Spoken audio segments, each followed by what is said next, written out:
Pai do Senhor, irmãos, uma boa noite a todos. Irmãos, para darmos abertura ao nosso culto, peço que abram suas Bíblias no livro de Efésios, no capítulo de número 5, no versículo de número 15.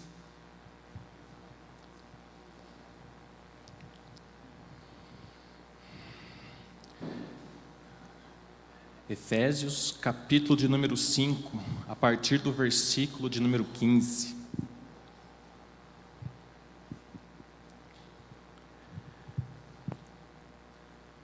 Portanto, vede prudentemente como andais, não como nécios, mas como sábios, remindo o tempo, porquanto os dias são maus. Por isso, não sejais insensatos, mas entendei qual seja a vontade do Senhor.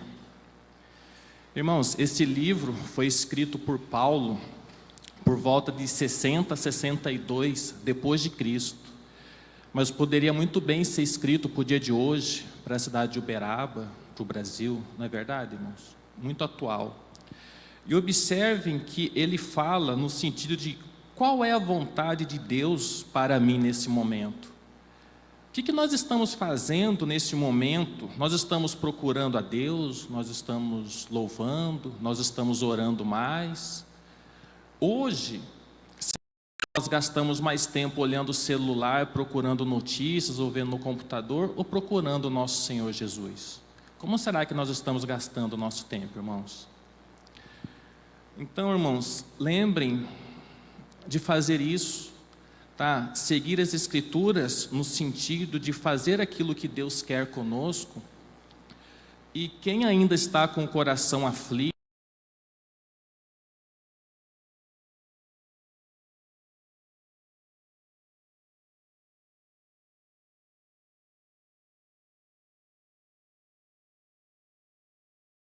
amém, irmãos? Deus querido, Deus bendito, Deus amado, obrigado, Senhor, por mais este momento de aqui estarmos para adorá-lo, para louvá-lo, Senhor, para escutar a sua palavra. Abra os nossos ouvidos, Senhor, tranquilize o nosso coração, nos abençoe para que nós consigamos sair daqui com aquela paz que somente aqueles que o seguem, somente aqueles que o cultuam conseguem ter, Senhor. Por favor, Senhor, não te aparta de nós, fique próximo do nosso caminho, próximo do nosso dia a dia e nos ajude a sermos cada vez mais fiéis ao seu mandamento. É o que eu peço, Senhor, em nome do Senhor Jesus. Amém. O louvor está com a palavra.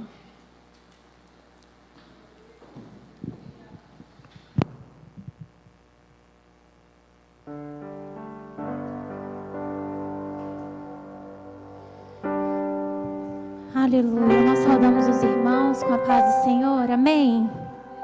Você aí na sua casa, onde quer que você esteja nesse momento ligado na presença de Jesus, que nós possamos nessa noite aqui, por todos os lugares, nos lembrarmos que existe um Deus que é fiel, que existe um Deus que tem todo o controle, que existe um Deus que está acima de todas as coisas. Ah, Jesus, e é nessa noite que nós queremos dizer que nós confiamos em Ti, Senhor, que nós cremos em Ti, Jesus. Sabemos que Tu és fiel, Jesus. Tu és fiel, Senhor. Tu és fiel, Senhor. Receba cada canção, cada palavra. Receba todo o nosso louvor, Jesus. Nós te adoramos, Jesus. Nós te adoramos, Jesus. E nós queremos cantar louvores a Ti, com todo o nosso ser, com tudo que somos, com tudo que temos, porque cremos no Deus que nós servimos. Cremos que Tu estás conosco. Aleluia. Fiel.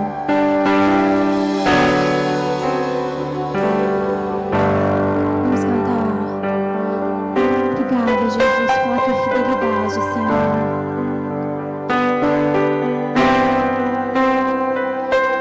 Tu és fiel, Senhor.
nós te louvaremos e nós nos renderemos à tua presença, Jesus, por quem tu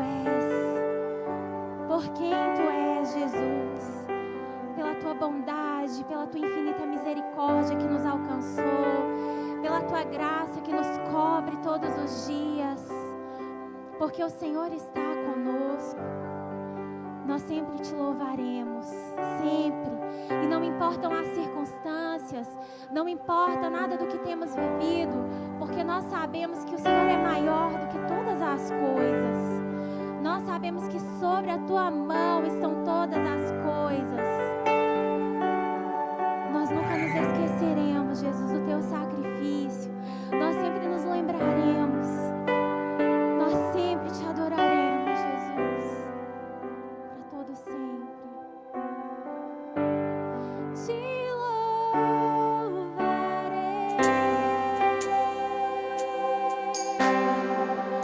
Não importam as circunstâncias.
dizemos que nós te amamos, declaramos o quanto o Senhor é importante, é especial para nós. Tu és tudo, Jesus, nas nossas vidas. Tu és tudo que temos, tudo que somos, ó Deus, está em Ti, Jesus. Nós precisamos, somos dependentes de Ti. Você pode dizer a Ele nessa noite: Jesus, eu dependo de Ti. Eu dependo da Tua presença todos os dias para permanecer de pé, Senhor. É a Tua presença que nos mantém de pé. Nesse momento você tem a oportunidade de adorar ao Senhor com seus dízimos, com as suas ofertas, com aquilo que o Senhor tem feito na sua vida, com tudo que Ele tem provido sobre a sua casa. Esse é o momento de você adorar, de você bendizer o nome do Senhor. Amém?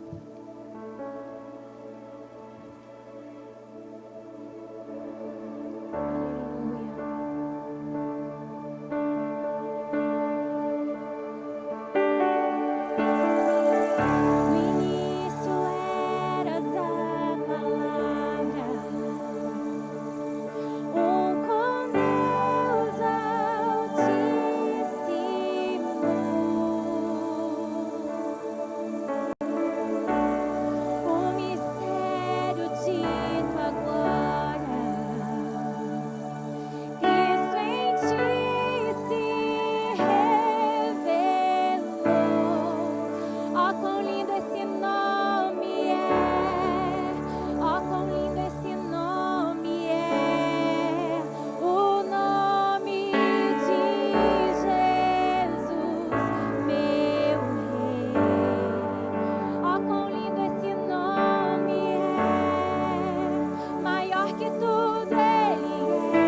entregamos tudo, Senhor. Sê conosco, Jesus, nós precisamos de Ti. Aleluia.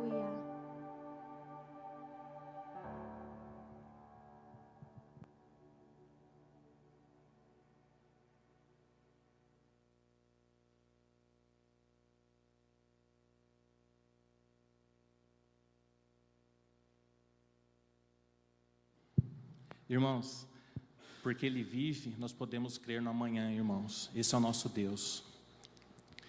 Pai querido, Pai bendito, Pai amado, abençoe, Senhor, todos aqueles filhos que puderam trazer a oferta, que puderam trazer os seus dízimos, Senhor. Aqueles também que transferiram na conta da igreja. Abençoe também, Senhor, aqueles que não puderam trazer isso nesse momento. Muitas pessoas, Senhor, estão com portas sendo fechadas nesse momento, mas eu peço, Senhor, pela bênção do Senhor, para abrir portas para aqueles que estão precisando, Senhor. Abençoe-os e ajude, Senhor, a conseguir o dinheiro necessário para o pão de cada dia. É o que eu peço, Senhor, em nome do Senhor Jesus. Amém. Pastor Ricardo com a palavra.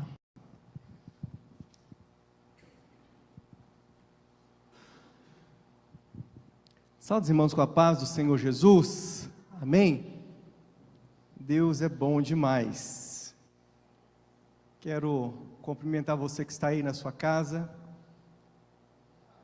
que louvou, adorou o nome do Senhor Jesus. Gostaria que você abrisse sua Bíblia em João, capítulo de número 14.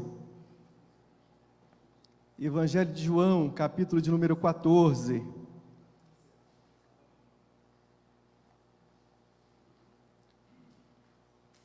Hoje nós nos reunimos para comemorar a Páscoa. Nós nos reunimos para adoração, porque um dia Ele se entregou por nós, Jesus, o nosso Cordeiro Pascal. João, capítulo de número 14, você que está na sua casa, aumente o volume, aumente o som, porque Deus vai falar com você nessa noite. Deus vai falar conosco, com nós que estamos aqui na igreja, no templo, e com você que está na sua casa. Deus tem usado pessoas nessa igreja, Deus tem trabalhado pessoas nessa igreja, para abençoar o reino de Deus através da internet, através das redes sociais. Hoje na parte da manhã, nós ouvimos uma escola dominical abençoada, com o secretário, primeiro secretário do presbitério, pastor Edson. Ele deu uma escola dominical abençoada pela internet, foi bênção demais. E logo depois a Marília também trouxe uma mensagem muito abençoada da Páscoa, e essa mensagem era para atingir tanto as crianças como os adolescentes e adultos, ela cumpriu o objetivo dela, e isso é muito bom. Deus usando os teus filhos, os teus servos, para fazer a obra dele. João, capítulo de número 14, diz assim nas Sagradas Escrituras, versículo 1: não se turbe o vosso coração, credes em Deus, crede também em mim. Na casa de meu pai há muitas moradas, se não fosse assim, vos teria dito, eu vou preparar lugar, e quando eu for vos preparar lugar, eu voltarei novamente e vos receberei para mim mesmo, para que aonde eu estiver, estejais vós também. Para que aonde, o original vai dizer, para que aonde eu estou, estejam vós também. Quero que você repita comigo na sua casa e aqui também no templo: não turbe o vosso coração. Você que está sozinho também na sua casa, você que está com seu familiar, diz assim: não turbe o vosso coração. Credes em Deus, credes também em mim. Na casa de meu pai há muitas moradas, se não fosse assim, vos teria dito, vou preparar-vos lugar. Senhor Deus querido, essa é a tua palavra, sou teu servo, estamos diante da tua igreja aqui no templo e aqueles que estão espalhados, Deus querido, nas redes sociais. Que o Senhor fale conosco para a honra e glória do teu nome, em o nome de Jesus, amém. Você que está aqui no templo pode assentar, você que está na sua casa, aguce bem o seu pensamento, os seus ouvidos para aprender, ouvir da palavra do Senhor. Nós estamos vivendo hoje, comemorando hoje a Páscoa, e eu gostaria, de forma analógica, que você pensasse comigo, que você, como chefe de família, imagine você como um chefe de família, você preocupa com aqueles seus herdeiros que vão vir posteriormente, e você dedica a sua vida inteira a construir uma casa. Imagine que você vai construir a sua casa para os seus herdeiros, se preocupando com a sua geração que vai vir, e de repente ao final da sua vida você gasta toda a sua vida, todos os seus esforços, e você consegue construir então essa casa. Você consegue, através de muito suor, você dedica toda a sua vida para construir a sua casa para os seus filhos. E quando você termina essa construção, você faz um pedido para os seus filhos. Você vai dizer para os seus filhos: olha, eu gostaria que todas as vezes, pelo menos uma vez no ano, vocês se reunissem e lembrassem nessa casa do esforço que eu fiz, reconhecesse, e você fizesse uma festividade em memória do que eu fiz. Vocês relembrassem todo o ardor que eu tive para colocar tijolo após tijolo, e que vocês reunissem e se alegrassem entre vocês, porque um dia eu paguei um alto preço para entregar essa casa para vocês. E de repente você entrega a casa para os seus filhos, e passa a primeira geração, a segunda geração, e com o passar do tempo, você descobre que aquela casa ainda está de pé, aqueles tijolos ainda estão nos lugares que você colocou, e aquela casa está sendo usufruída por sua geração, mas eles esqueceram de realizar a festa e colocar você como deferência, como alguém que fez tudo aquilo. Eles esquecem que você foi o precursor, aquele que terminou a casa, aquele que iniciou e aquele que executou a casa, e agora aquela festa ainda continua, de ano em ano, aquela festa ainda continua, ela permanece, porém, existe outra pessoa no centro daquela festa. Agora eles colocam como se outra pessoa tivesse tido o labor, o serviço, o esmero, o cuidado, o afinco de construir aquela casa. Agora outro está em seu lugar, sua glória você perdeu e outro está no seu lugar. Aquela festa continua acontecendo, mas a deferência agora não é mais você, é outra pessoa. Eu pergunto para você, que sentimento você teria? Já parou para pensar? Que sentimento você teria depois de fazer tudo, e de repente a sua geração, a geração que você cuidou, agora aquela geração não teve o cuidado de transmitir para outras gerações que você deveria ser o centro daquela festa. É com essa forma ilustrativa que eu quero dizer para você que Jesus deixou Ele tem lugares para nós, Ele deixou moradas para nós. Fala assim: Jesus não construiu casas para nós. Jesus não construiu casas para nós. Nós sabemos que a Páscoa, ela tem a sua variante na história. A Páscoa, se nós fôssemos analisar, ela tem a sua variante no seu formato, na sua liturgia, ela tem as suas variantes.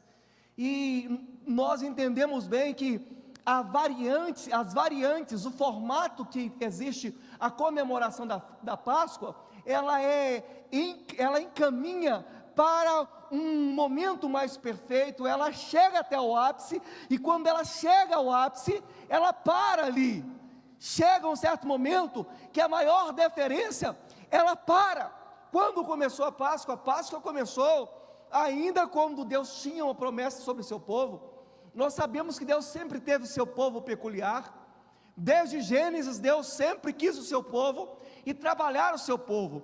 Sabemos que em Gênesis 1:1, o próprio texto em hebraico, o original vai dizer Bereshit bara Elohim, no princípio criou Deus o céu e a terra, e ele não vai dizer de onde ele vem, não vai dizer de onde ele vai, ele não vai tentar provar a sua existência, ele vai rasgar o véu das Escrituras, dizendo que ele é. Ele vai dizer, Bereshit, Barai, Elohim, no princípio criou Deus, ele não diz de onde ele vem, ele diz que ele é, e nós cremos nele pela fé, nós sabemos que ele existe pela fé, por tudo que foi criado e por todo o processo. Quero dizer para você que a Bíblia não contém a palavra de Deus, a Bíblia Sagrada, esses 66 livros, eles não contêm a palavra de Deus, ele é a palavra de Deus, é a palavra de Deus falando com o homem. Existe uma ideia teórica de alguns teólogos falando a respeito de cânon aberto, dizendo que ainda o cânon está aberto para Deus trabalhar a igreja dele e moldar a igreja dele em alguns sentidos de bases doutrinárias. Quer dizer para você que tudo o que nós precisávamos para entender dos preceitos de Deus já está posto para nós. Não existe uma revelação nova, uma revelação que muda toda a história, que vai mudar alguma coisa daquilo que já está escrito. Não existe esse tipo de revelação. E entendendo assim, Deus chama então a Abrão de Ur, da terra dos caldeus, e ele vai fazer uma promessa. Mas nós sabemos que antes disso, ainda em Gênesis 1, nós vemos que a promessa de Deus, a palavra do Senhor, estava lá, construindo todas as coisas. E vamos perceber que o cordeiro, ele aparece, o cordeiro que é sacrificado na Páscoa, que ainda o povo hebreu aprende a sacrificar. Esse cordeiro, ele não inicia simplesmente no livro do Êxodo, não, ele inicia lá em Gênesis. Por que ele inicia em Gênesis? Porque Apocalipse capítulo 13, versículo 8, vai dizer que ele é o cordeiro morto desde a fundação do mundo. Um cordeiro morto desde a fundação do mundo. O dia que Adão peca, o dia que Adão comete o pecado contra Deus, ele erra contra Deus, a palavra do Senhor vai nos dizer que Adão tenta cobrir com tudo o que ele tinha, ele vai tentar cobrir com as suas barreiras, vai cobrir com aquilo que é natural, com aquilo que veio da terra, e Deus não aceita a sua cobertura, e Deus vai providenciar para Adão, Deus providencia para Adão peles de animais. E quando nós falamos de pele de animal, nós sabemos que não existe possibilidade de haver cobertura de pele de animal, principalmente naquela época não haveria possibilidade de haver cobertura de pele de animal, sem que não matasse um animal. E aquele animal que estava agora sobre a cobertura de Adão, era justamente a representação do Cordeiro de Deus, era justamente a representação do Cordeiro que estava sendo enviado. Nós sabemos que naquele dia, em Gênesis, aquela providência foi uma providência para duas pessoas. E nós sabemos também que em Gênesis capítulo 3, versículo 20, essa foi a providência de Deus. Em Gênesis 22, versículo 6, nós vamos ver a providência, o cordeiro sendo providência agora para uma família. Em Êxodo, nós vamos ver a providência do cordeiro sendo realizada na vida de uma nação. E há então uma progressão, uma revelação progressiva das Escrituras. Há uma revelação que ela vai caminhando e ela vai abrindo mais o leque e apontando para uma pessoa só. Naquela época, nós sabemos que o povo foi subjugado, sabemos que o povo de Deus estava aprisionados pelos egípcios. O povo de Deus estava nas mãos dos egípcios, e não existia possibilidade de sair. A escravidão era uma escravidão sem piedade, e Deus levanta então um libertador que tipificava aquele que haveria de vir. Deus levanta então Moisés, e então Deus começa, antes de mostrar tudo aquilo que ele queria para a sua glorificação posterior, Deus manda Moisés falar com Faraó. E quando Moisés chega para falar com Faraó, a resposta foi não. Deixa meu povo ir? Não. Deus envia então 10 pragas. Aquelas 10 pragas, elas eram para mostrar o poder de Deus sobre Ra, sobre Sete, sobre Osíris, sobre todos os deuses, sobre Sete, sobre todos os deuses daquela nação. Deus mostrou que Ele era Senhor dos exércitos, em cima no céu, embaixo na terra e debaixo da terra. Ele governava então todas as pragas do Egito. Deus, Yahvé, Ele mostrou que Ele era Senhor que governava as pragas, não era o Deus dos egípcios. Deus mostrou que quem mandava no Nilo, e que quem governava o Nilo naquela época, não era Ra, não era um Deus egípcio, mas era Ele, o Senhor Todo-Poderoso.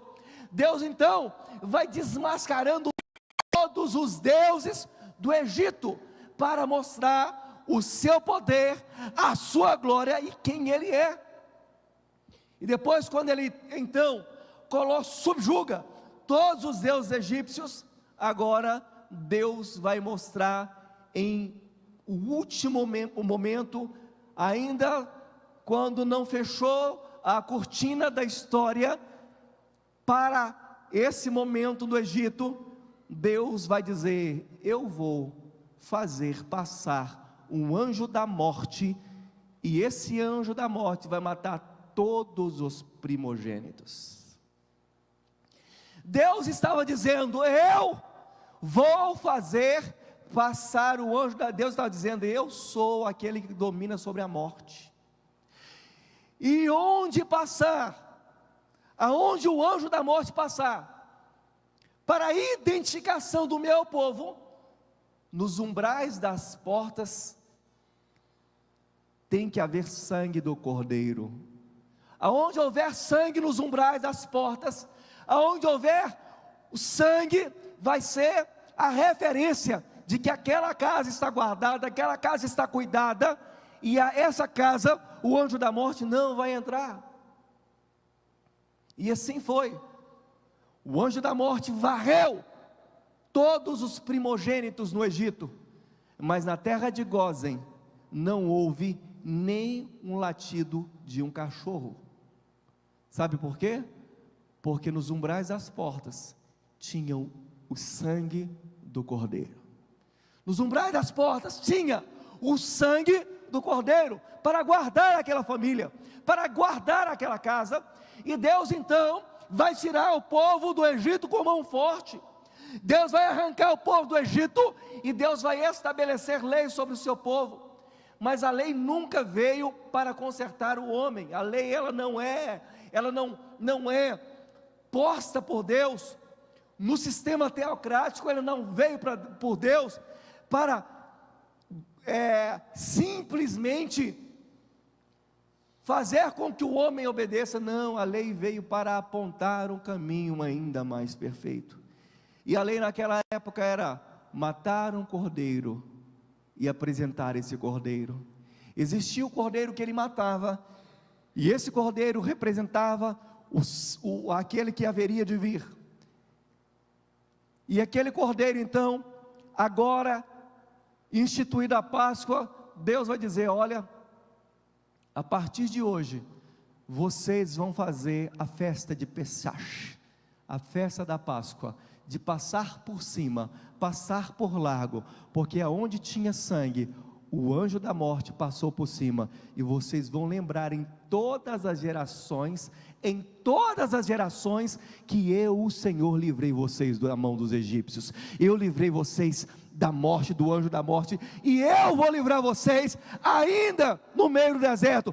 Deus estava instituindo uma casa para esse povo, mesmo que eles não pudessem ver essa casa, mas Deus estava preparando uma casa ainda no deserto para esse povo, guardando esse povo, caminhando com esse povo, mostrando a sua glória e o seu poder. E a ordem de Deus foi: vocês vão lembrar disso, vocês vão se lembrar, em todas as gerações vocês vão se lembrar, que eu, Senhor, guardei vocês, coloquei vocês dentro de uma casa, guardei vocês, e vocês estavam guardados na minha habitação. E então nós vamos perceber que Deus, na sua infinita misericórdia, Ele fez com que o cordeiro, ele tirasse, ele protegesse duas pessoas, tirando o pecado de duas pessoas. Posteriormente, ele vai mostrar o seu poder para uma casa, que era justamente a promessa que Deus tinha sobre Abraão, providenciando um novo cordeiro. E depois, nós vamos perceber que uma nação foi guardada. Só que os textos não param por aí.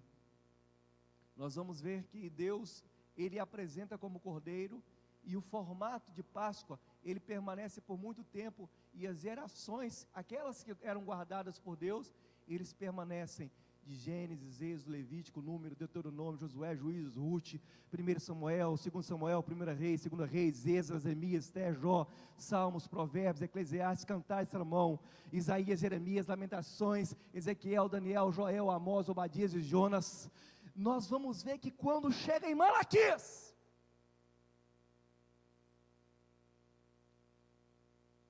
agora o formato da Páscoa vai mudar. Porque assim, quando chega em Mateus, originalmente o livro de Marcos em primeiro lugar, nós vamos ver que o cordeiro muda. Nós vamos ver que em João existia uma voz clamando no deserto, e as pessoas chegavam até ele, e as pessoas iam até ele.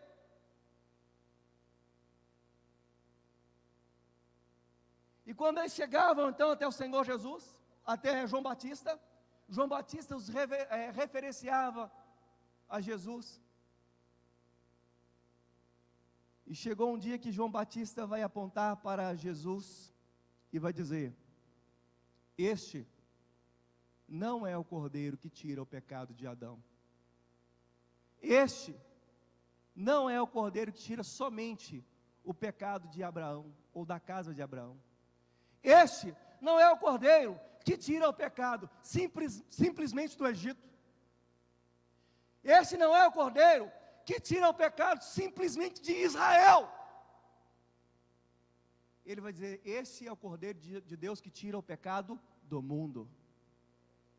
Agora, Jesus vai aparecer com o cordeiro que era o ápice de todos os cordeiros, porque a partir daquele dia, não precisaria mais de ofertar cordeiros, matar cordeiros e lembrar daquela Páscoa que se passou, porque ele vai instituir outra Páscoa. Agora o formato vai mudar, porque ele vai reunir com seus discípulos, e ele vai dizer que agora, o que representava a Páscoa, era a ceia do Senhor. Era a ceia do Senhor. E a ceia do Senhor é para quem? Uma coisa interessante, Jesus fala assim: olha, não turbe o vosso coração. Que Jesus está dizendo: olha, não se preocupe. Jesus está dizendo assim: olha, fique tranquilo.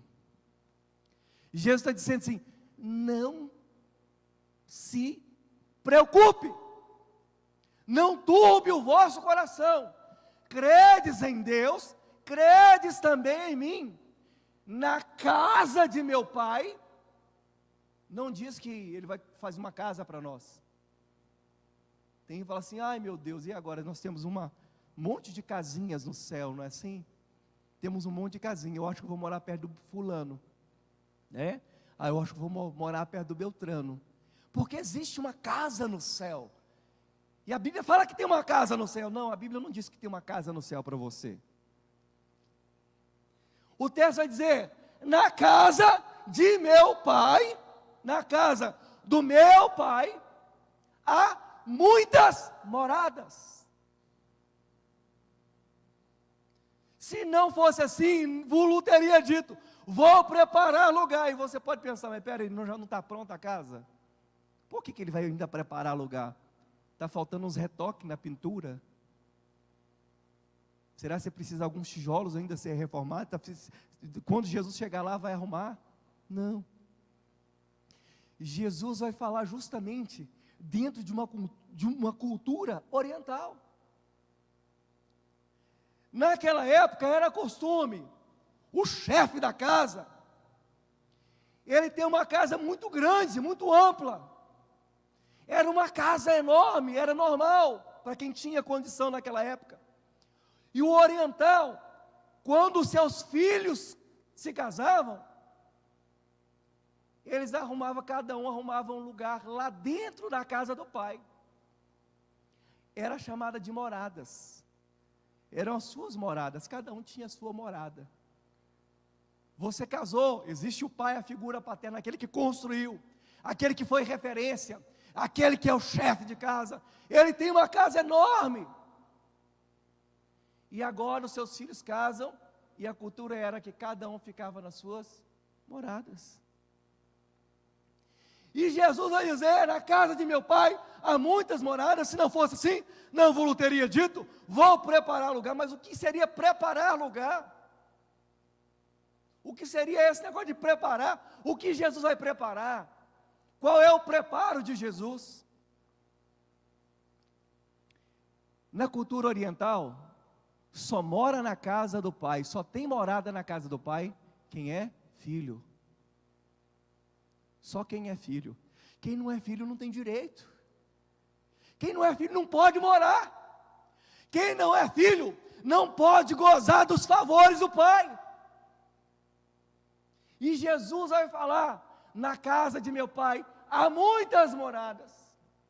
Se não fosse assim, eu vos teria dito, vou preparar-vos lugar. Quando foi esse preparo? Que preparo é esse? Quando se deu isso? Mateus capítulo 28, versículo 10. Nós vamos ver que, assim que Jesus ressuscita, no capítulo 28, acontece algo fantástico.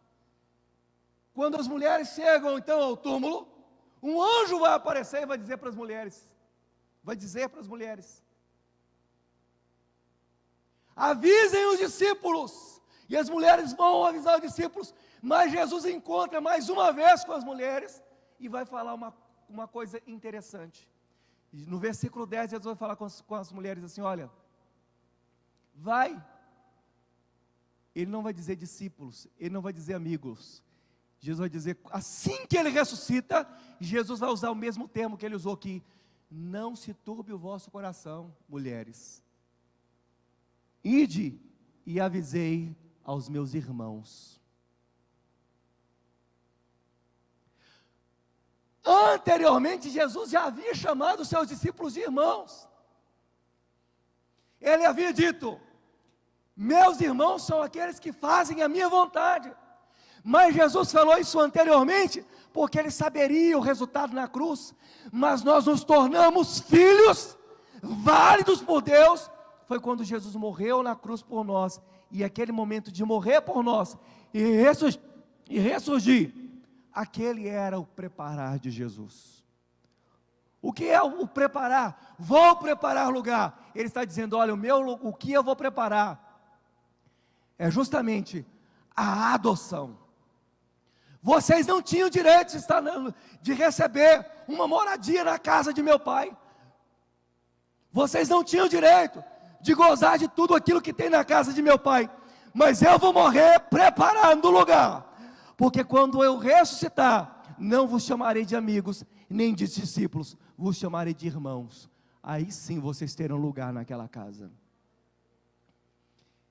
E João vai dizer isso, João capítulo 1, versículo 10 a 12, vai dizer, e vai deixar muito claro, ele veio para os que eram seus, mas os seus o rejeitaram. Mas todos aqueles que o receberam, tiveram o poder de serem chamados filhos de Deus. Sabe por que eu vou morar no céu? é porque um dia Jesus foi preparar lugar na cruz do Calvário. Ele não vai, ele preparou. Há 2000 anos atrás ele preparou.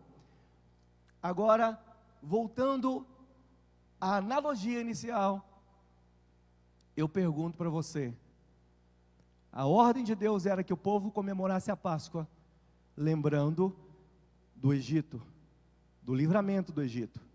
Jesus estabelece a ceia para comemorarmos a Páscoa, lembrando da sua morte.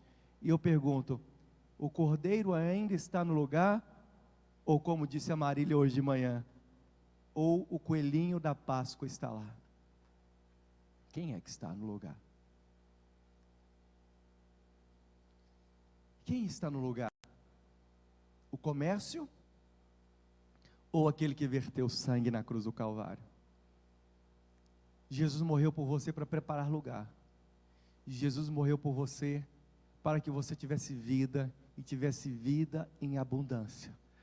Mas Ele disse para você também, para você lembrar da sua morte e também da sua ressurreição. Então nós estamos aqui hoje glorificando o nome do Senhor, porque nós sabemos que um dia nós iremos morar no céu, na casa do Pai, nas moradas que Ele preparou para nós, no lugar que Ele preparou para nós, e nós um dia nós estaremos lá, glorificando o nome do Senhor. Lá não haverá tristezas, lá não haverá dor, porque um dia o Senhor Jesus morreu para tirar o nosso pecado. E eu quero dizer para você que está na sua casa, que você lembre que Jesus, Ele precisa ser o centro da Páscoa. Ele precisa ser exaltado, glorificado. A deferência da Páscoa é o Senhor Jesus. Comer chocolate não é errado. Não. Dar presente de Páscoa e também saudar com a Páscoa não é errado, né? Agora, quando se perde a deferência daquele que morreu por nós, quando esquece que um dia alguém morreu por nós e ressuscitou, e este deve ser sempre lembrado, esse é o erro que muitas pessoas cometem. Que nós, como igreja do Senhor, nós nunca venhamos a esquecer, que nós não venhamos a esquecer, que um dia Jesus morreu por nós, e Ele é a nossa Páscoa. Eu quero convidar você que está na sua casa, a fechar os seus olhos, você que está aqui também no templo, a fechar os seus olhos. Quero convidar a Eline, o pessoal do louvor, nós vamos encerrar nessa hora, adorando o nome do Senhor Jesus. Você na sua casa, feche os seus olhos, você que está na sua casa, eu quero orar com você, eu quero também aproveitar e impetrar a bênção apostólica desde já sobre sua vida, e nós vamos encerrar, adorando o nome do Senhor, com esse lindo maravilhoso, para a honra e glória do nome do Senhor Jesus. Deus querido, Deus bendito, Deus amado, nós abençoamos o teu povo, ó Deus, que está em cada um das suas casas. Deus, aqueles, ó Deus querido, que estão nos hospitais, vendo nessa hora, participando dessa transmissão, que o Senhor venha os abençoar, que o Senhor venha falar, ó Deus querido, ao coração de cada um deles, para a glória do teu santo nome. Deus abençoe poderosamente, Senhor, aqueles que estão, ó Deus querido, comemorando essa Páscoa, tendo o Senhor como referência. Deus, em nome de Jesus, nós te glorificamos, nós nos rendemos ao Senhor, e sabemos, Deus querido, que o Senhor é o nosso Cordeiro Pascual, o Cordeiro que tira o pecado do mundo. Que o amor de Deus, que a graça do Senhor Jesus e que as doces consolações estejam sobre a sua vida, sobre sua casa, não só hoje, mas para todo sempre, em nome de Jesus. Nós encerraremos adorando o nome do Senhor Jesus.